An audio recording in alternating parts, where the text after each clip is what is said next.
completed the complaint, and I do find probable cause exists to indicate that an offense was committed, that you are the individual who committed that offense, this does not mean I'm finding you guilty of anything at this time, just that there is enough evidence to justify moving forward with the case.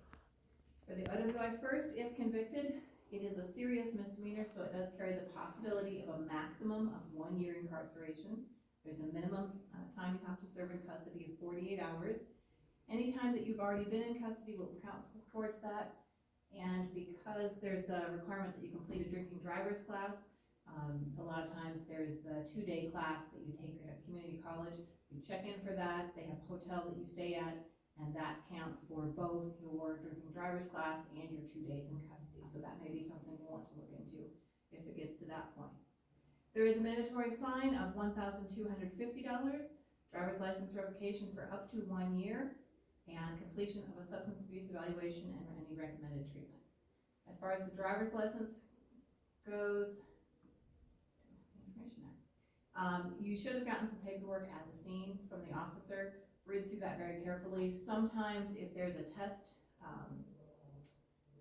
test failure, you'll get paperwork that says this is good for driving for 10 days and then your license is suspended for test failure.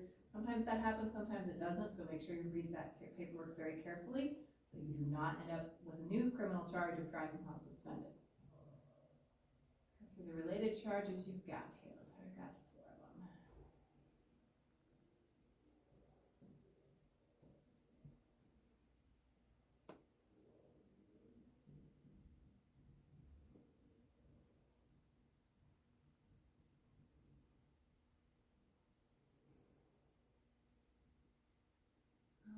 So these 4 are what we call companion charges. They are cases that are going to basically be set aside and put on hold while we take care of a district court case.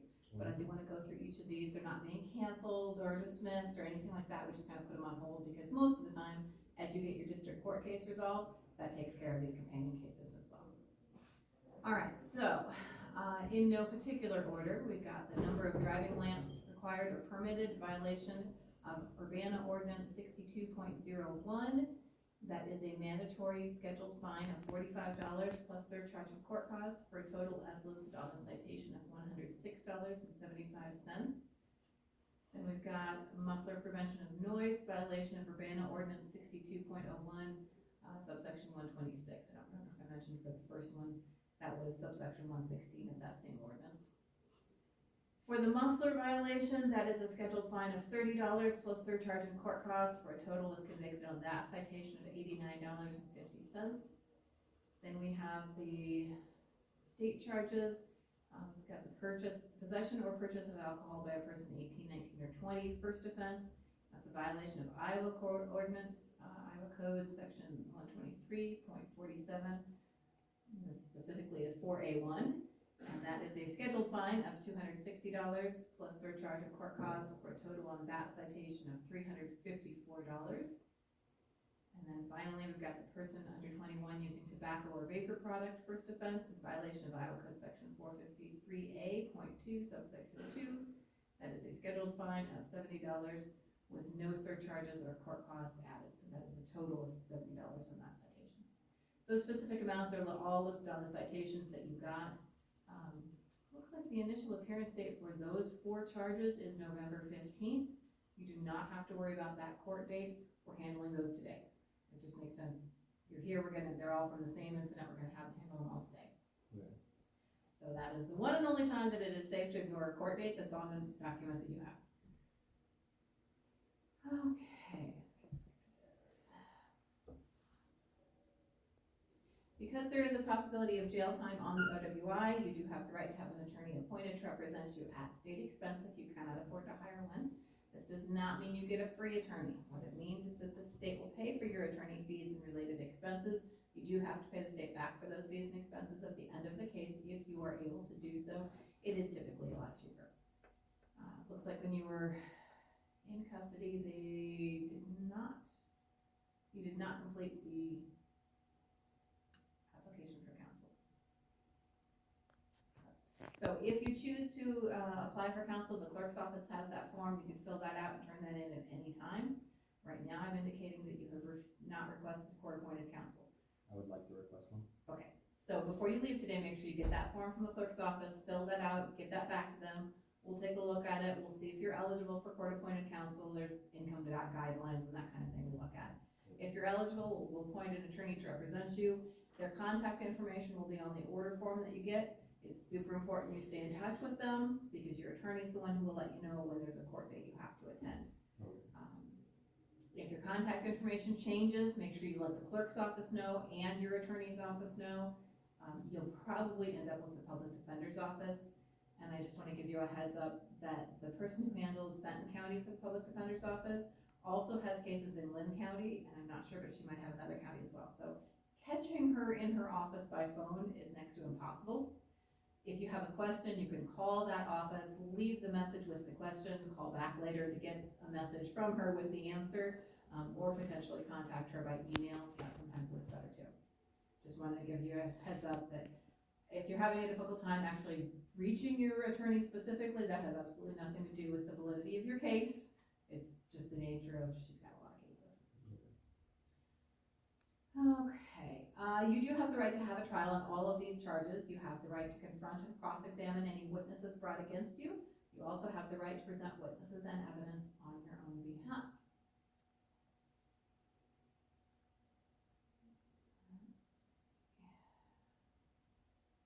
Next step in this case is for the state to file what is called a trial information. Trial information is a little bit like the complaint. It means that the county attorney's office has looked at the case, and it does list specifically which charge or charges they are pursuing in district court. Usually that's the same charge, so that'd be WWI. Those other tickets that we talked about are called companion charges. They do not show up on the trial information because they are not district court level cases. Doesn't mean they go away.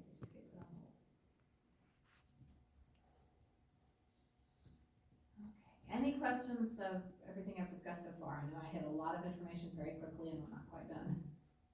You can continue. Okay. So, you're not currently in jail. Were you taken into custody at all? Yes. Okay. You've been released on your honor cognizance or promise to appear. Okay.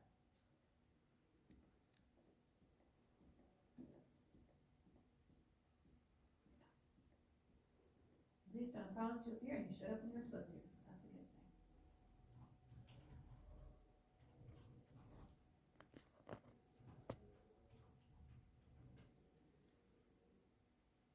So you do have the right to have scheduled what we call a preliminary hearing. Preliminary hearing is held to decide if the state has enough evidence to justify keeping you in jail before that trial information is filed.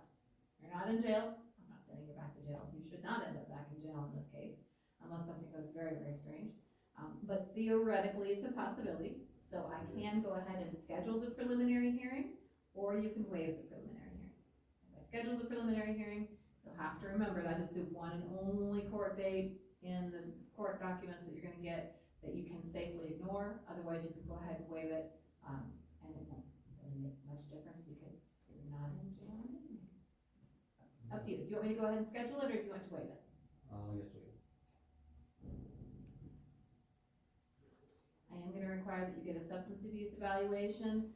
The order you're gonna get today will say that it's to be done within 60 days. If you can get it done within 60 days, that's great. Some agencies are able to do that, some agencies are not. We don't care where you go. You pick where you wanna go, that's fine. As long as you have it scheduled within 60 days, even if they can't get you in to do the full evaluation that fast, that's okay. Okay. And also checking the box that says you are not to operate a motor vehicle without a valid driver's license or permit. So whatever the DOT paperwork you've got says, make sure you follow that carefully.